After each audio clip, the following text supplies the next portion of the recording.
Thank you and welcome to the show this morning. The topic this morning is youth violence and intentional injuries.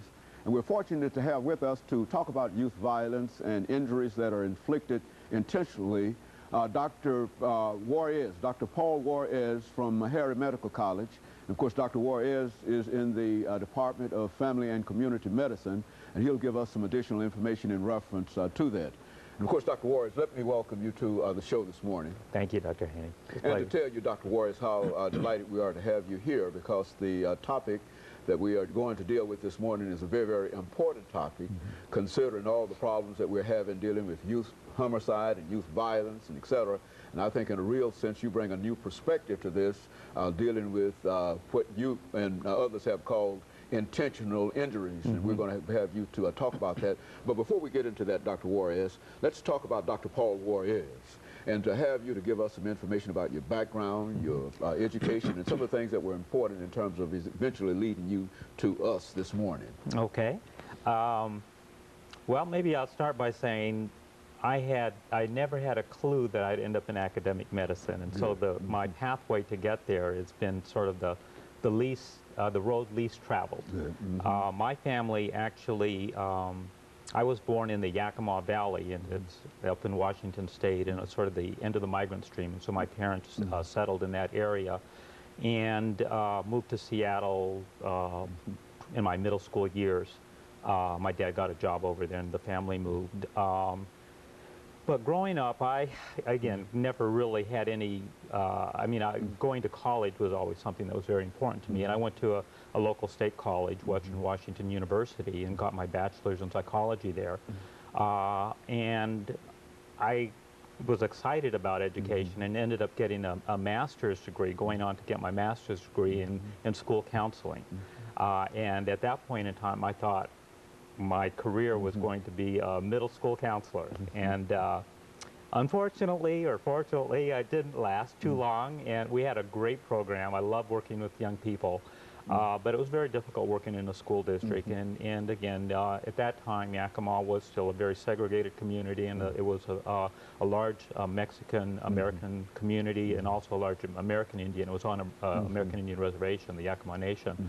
And it was just a very difficult environment to work in. And when I left that, I got into juvenile corrections and did that for a number of years. And while I was doing that, actually met a professor from the University of Washington who was sort of precepting some graduate students, who were in a Master's of Social Work program in the Yakima Valley, and I had a chance to meet with them. And he was back in the time with Cesar Chavez and the grapes, and we were protesting and doing marches and all of that at the local grocery stores. But it got me thinking that while I thought it was very important working individually with young people and trying to make a difference in their lives, I was also very frustrated in the amount of effect or impact that I could have. And so as I talked more with, his name was Gilbert Lucero, as I talked with Dr. Lucero, he encouraged me to think about getting into a doctoral program. And for me, that was sort of outside of my realm of reality. I didn't have anybody in the family. There were no role models to, but he was very encouraging, and he got me to apply, and I got accepted. And it was a program at a university called Brandeis University. It's in the Boston area, and it was a program in social policy.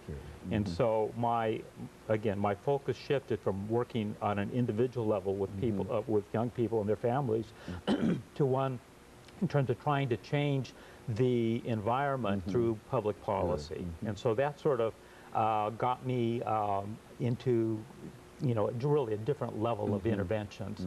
And from there, I met my wife, and she was another, she was in the doctoral program at the time we got married. And when we finished, we said, like, well, where do we want to go? Because we had no obligations or responsibilities at that time. And I said, let's go to Los Angeles. And it was just a whim, and so we went there and ended up, both of us ended up getting faculty positions at Charles Drew University. And I was in a Center for Community Medicine at that time. And when I went there, the president, M. Alfred Haynes, invited me to come in and talk to him. And he's actually the person who had hired me. And Charles Drew liked me here. He was historically black college.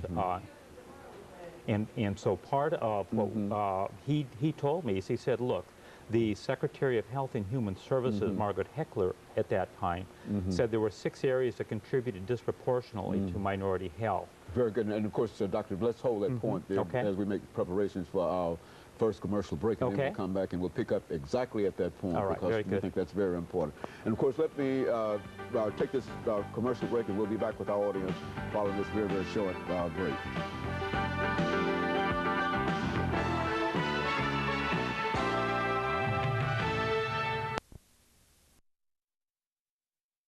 The topic is youth violence.